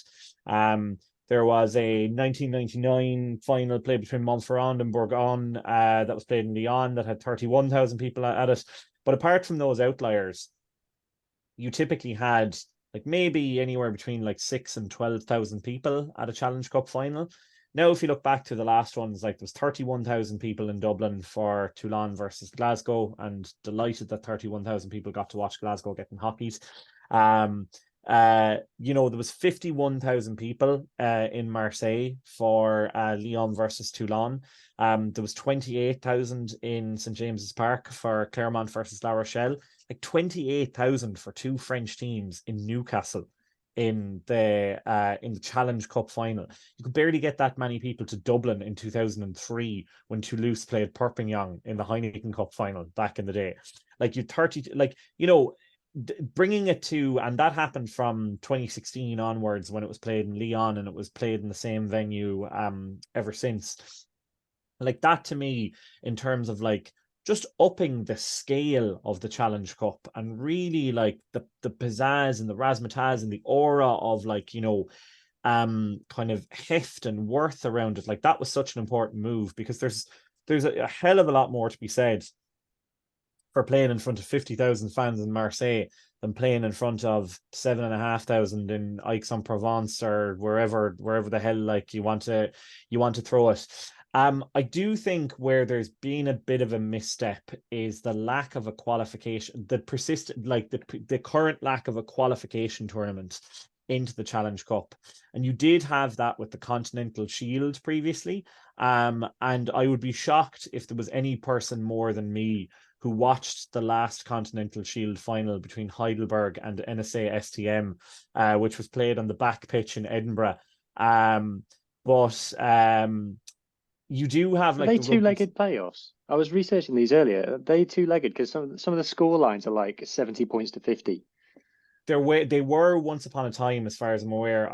I have Wikipedia. I have, like, you know, everyone's favorite source, like verifiable source of information, Wikipedia, here in front of me. What was I going to say? The rugby, you have the Rugby Super Cup in existence at the moment, which has like teams from the Netherlands, from Belgium, from Israel, like the aforementioned Israeli team.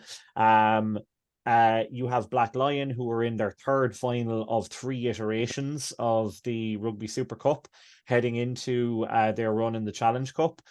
They've won the previous 2, and they're playing a strong Tel Aviv Heat side. But you know, I think instead of the invitational teams, and I totally agree that like inviting the Cheetahs to play their home games in Amsterdam, except when they play the Lions and then they get to play it in Johannesburg, is a bit farcical. It reminds me of that time that Saracens took a home game to Belgium in the Champions Cup. And didn't they get cancelled as well? No, it very much was played. There was just no the... Saracens fans there. That's all. Well, I I mean, that's mean, not hard. that's- To be fair, there's no sanction. I was going to say that's par for the course for there to be Yeah. no fans It at was Saracens literally the games. hell in the woods. Yeah, exactly. If a Saracens, what is it? If a Saracens match happens and nobody's around to hear it, was it actually played? Yeah, because it's not BT. But sorry. Anyway, the long and the short of that is I think the lack of a proper qualification competition into the Challenge Cup is the last missing piece there, and I would love to see the Rugby Europe Super Cup act as that. Now, there's like, you know, Rugby Europe Super Cup isn't organized by EPCR. It's organized by, oh gosh, I can't remember the name of the organizing body. It's the one that organizes the kind of second tier Rugby competition Europe as or well. something like that. Rugby it is Europe, Rugby that's Europe, I think, yeah, yeah. Rugby Europe, that's the one. And I think to have that, and to have, like, you know, the likes of you know, Black Lion, the likes of you know, the Lusitanos, which is effectively just like the Portuguese national side at development level. You know, even like you used to have teams from, remember, you used to have the Bucharest Wolves. You've had Spanish teams in the past. Like, you know, it was a Romanian team that played in the first ever fixture in the Heineken Cup.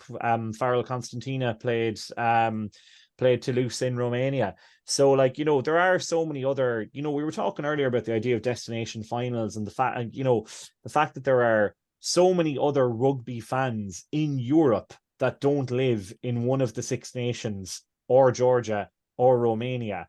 And I think to expose those countries to second or third tier European competition and give them a chance to compete would be very, very much welcome in terms of upping the Challenge Cup by another level and really using that as kind of a cornerstone of EPCR's mission to grow the game. That's absolutely and well surmised again there, Eric. We've gone on plenty long enough. It's been brilliant. I really should have organized this as a 2-parter looking back, because I have 6 men who have strong opinions on it, or 5 men and your host who didn't let his strong opinions change the conversation too much. You're not allowed to have an opinion when you're the host, Kaelan. Yeah, I know it's actually a killer, you know. But apparently I still have 2 strong opinions as a host. I don't know how I work it. But I do want to finish up by looking to the future. And, you know, there's no point in us sitting here for an hour and a half, an hour and 45 minutes, talking about every mistake they've made without offering some sort of future planning or some sort of ideas. So Tom, I'll start with yourself. Like, firstly, where's the competition go? Like, is it on its last legs, or do you think there are places where they could just add a bit of rejuvenation, breathe life back into the competition we all know and love? And where would it be for you? In some ways, we, you know, as a supporter and as a lover of the sport, you have to take nearly a 2-pronged look at this. Like, from a supporter point of view, I'm just going to still embrace the competition and go to Kingsholm or go to Toulon or go wherever, and that won't stop for me, because I think it's yeah, we've touched on it all since the start of the pod about what it means to us individually and what it means to a lot of supporters, no matter where you are from in Europe. But from the practicality point of view, look, I think we're going to have still plenty of turmoil in Rugby Europe, for want of a better phrase, for the next 2, 3, 4, 5 years. Obviously, the English Premiership.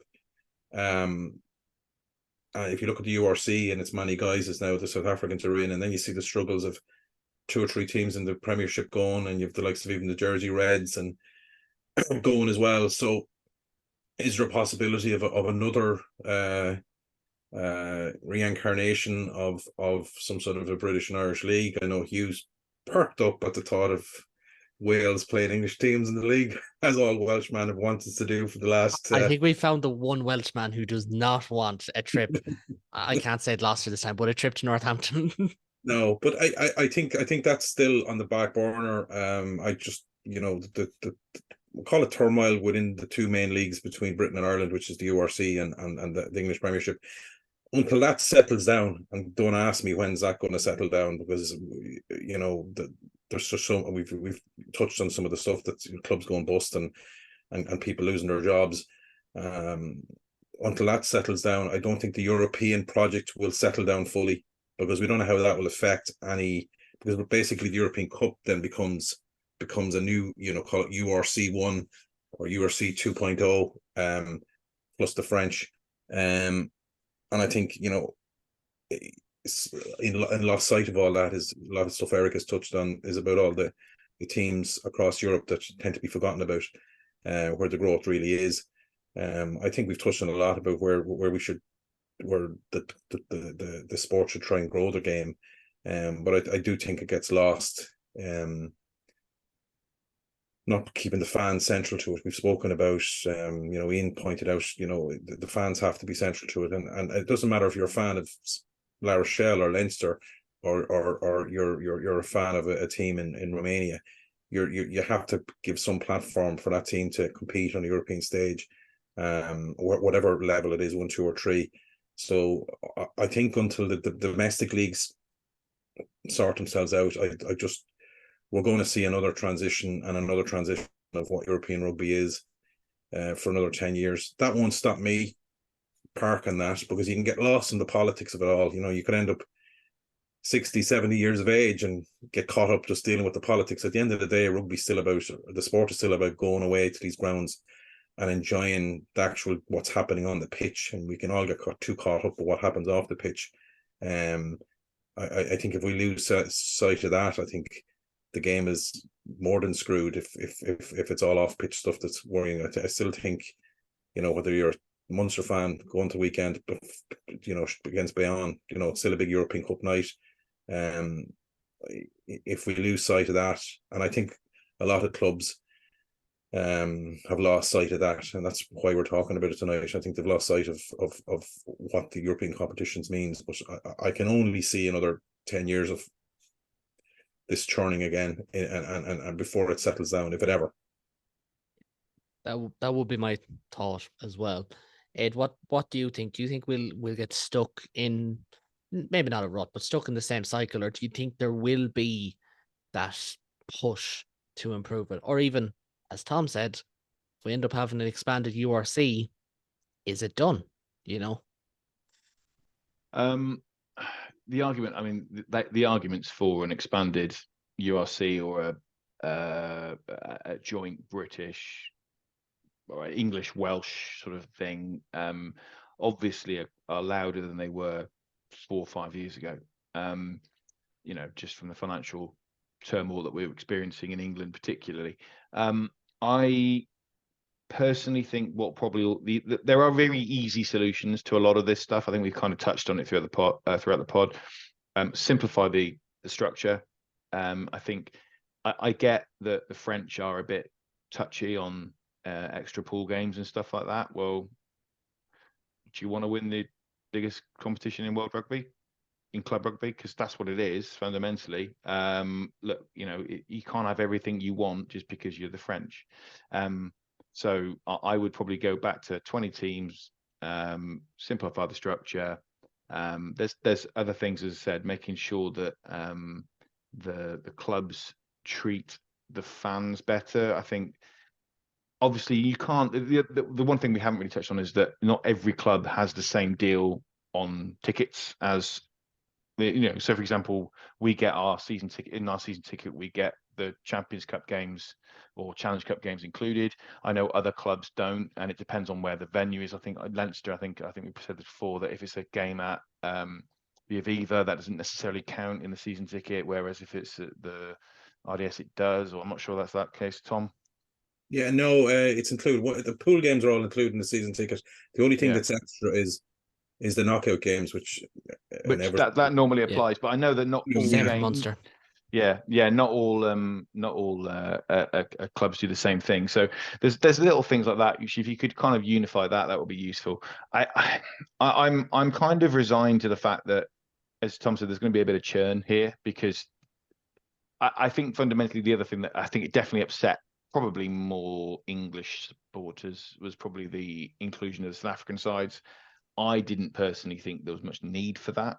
I understand there was probably from a URC economic point of view, that there's a whole ream of things we could go into about the benefits of having South African teams in the URC, and clearly, if you've got them in the URC, why wouldn't you have them in the European competitions? It devalues the URC if you can't get them in the European competitions. But yeah, I'm probably overall more positive. I just think it might not take as long as Tom was suggesting, maybe 10 years. But I think the first thing is sort out the qualification and stuff like that. Make it more exclusive and make it simple for a fan's point of view. Do that, and you're kind of halfway there. And you've just got to rely on the fact that there will be at least 6 English clubs still around in 3 or 4 years' time. Hopefully. Like, we can all mess and joke and everything, but like, we don't want to see it with just 4 English sides and one of them is Saracens that's left in English rugby. No one wants that, honestly. No. If Saracens were next to go, I actually think there'd be a party, to be honest. But Saracens are the reason why I mean, without going into too much of a rabbit hole, Saracens are the reasons why there's it's an absolute toll in England in the first place. But that's a whole other discussion. Yeah, Hugh has argued the idea of wage inflation with Saracens fans on Twitter before, I've seen, but they don't seem to buy it from what I've seen. Both of them got really angry. Right, okay. I both have any Glasgow supporters left listening to this, or Saracen supporters, but to be honest, that's not my target audience. You've got it's great points made by Ed and Tom about, maybe it's going to be, slight changes, but they have to make it. It actually kind of reminds me of the old coaching phrase, do the basics right. And maybe if they just start doing the basics right, like the format, then it will grow organically. I would tend to agree with that. Yeah. My real desire, I suppose, is to have it back to where it was, like Ed has said, back to the 20 teams. I think the higher up the leagues that you can pick your competitors from, the better brands that you're going to get, and the mismatches become less and less. I think we've been a wee bit fortunate with the addition of the South African teams in the URC. I think that has rejuvenated the URC, or the Celtic League, if you want to call it that. So in one way, we've had a wee bit of comfort come from that over the last 2 or 3 seasons, where the European competition has been devalued a bit. So I take what Ed says about the South African teams. Maybe the English fans maybe weren't that terribly happy with that, but I think if they're bringing a certain brand of rugby to that, and I think there's no reason why Stormers or Bulls couldn't be featuring in the knockout this year in the European competition, and maybe go further than some of us might expect. So those are all positives, and maybe the powers that be will eventually come around to the idea the rest of us have had, that the old format was good, and let's get back to it. Yeah, maybe. And it would be quite fitting if they did eventually come full circle after that being their supposed big grievance, even though it never was their big grievance, but it would be kind of ironic. Hugh, I understand. Sorry, I understand fully the French idea. The French put a lot of stock into their own top 14 competition, probably more than any of the other two leagues do, and I can understand why. They don't want to go back to the longer format, but somebody's going to have to persuade them. Yeah, well, hopefully we can. And to be fair, like the English and French are the ones who push back against this. The French have a great league. The English had a great league. I think it's fair to say it's probably not great at the moment, which is a sad reflection, to be honest. Hugh, in terms of the EPCR and looking forward, so often we look to the youth to inspire a bit of something different. Have you any ideas as to how they can change things up? It's difficult because it's against a backdrop where club rugby as a whole, apart from in France, really is under threat because of the greed and the expansion of the international game, where the international game is seen as the only real viable way to make any money in rugby union. And club sides are either funded by wealthy individuals or are funded by the national game. The unions reinvesting into those clubs. So I don't know, because the thing that I would suggest is exactly what everyone else has suggested. It's going back to the old style with the proper pool format. But I don't know whether that injection of extra games into the club calendar is what we need at the moment, when we're struggling so badly for space as it is. And the URC has had to really refine over time the amount or the way in which it schedules and structures itself. And there's still imperfections with the way that we do it in this league. So I'm not sure that there's the space really, and that's doubly true for the top 14 sides, where they play 26 regular games a year, which is a crazy amount.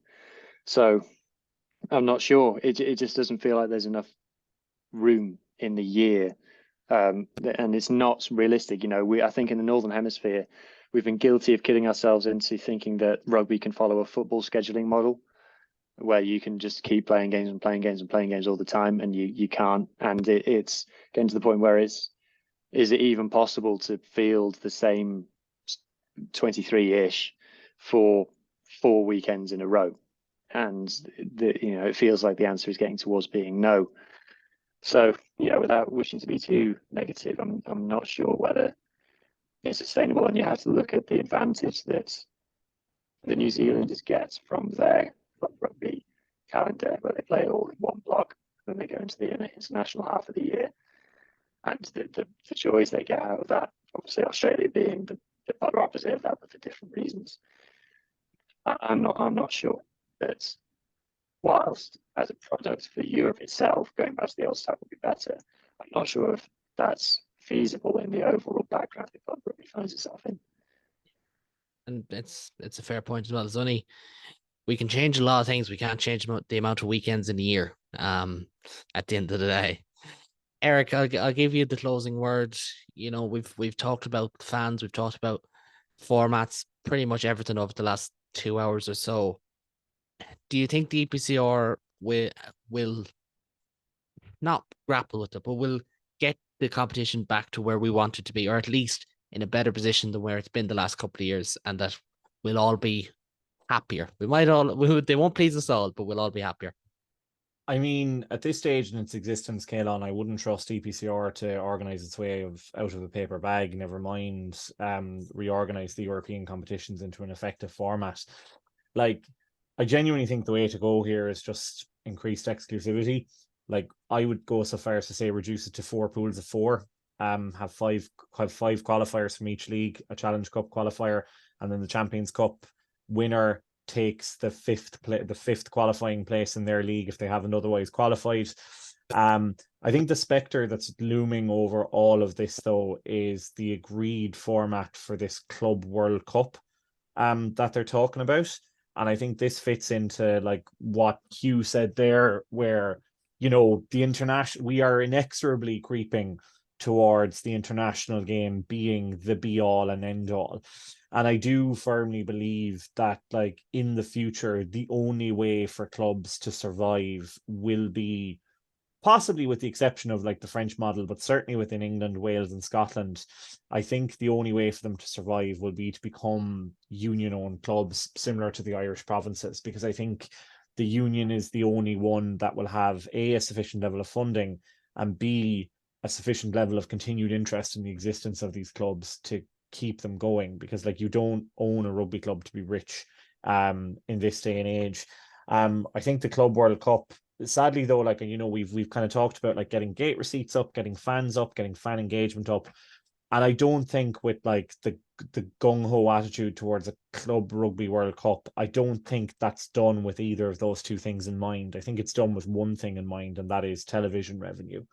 Like, one of the main reasons why the South African teams are brought into the URC is because the television revenue in the TV rights market there is quite lucrative. The sponsorship revenue there is quite lucrative. And I think one of the main reasons why they want to bring in New Zealand, why they want to bring in Super Rugby Pacific teams, and I think teams from Japan League One into a Club World Cup, is because A, they see the benefit of kind of increased TV rights there, and B, Rugby Australia apparently need to keep getting 40 million shots in the arm to stay alive. I mean, like, not like any of the Australian franchises in Super Rugby would qualify for it anyway. But to answer your initial question, Caelan, I don't have faith in the EPCR to bring it back to kind of like what it was. I think the European Cup, as like a lot of us knew it, be that the Challenge Cup or the Champions Cup, I think that magic is kind of dead and gone at this stage, I'm afraid to say. I think there will probably be, and actually, to be honest with you, I think a large part of that with kind of, you know, certainly with Irish fans, is that the URC as a product has become so much better in the last couple of seasons than when we had, like, all we had was the interprovincials when the European Cup kicked off. We had the Celtic League, and then it went through its, like, you know, alphabet soup of Rabo, Guinness, Pro Direct 14, whatever you're having yourself. And it feels now like with the URC, it's a settled, solid product. And you saw yourself, Caelan, from like Munster fans' reaction to winning the URC title last year. It was akin to winning a European Cup. And no more than, like, I'm sure if Gloucester were to lift the Premiership in Twickenham, you'd probably say the same as well. And, you know, I think the growth of national leagues is automatically going to undercut the European Cup, and I don't necessarily think that's a bad thing either.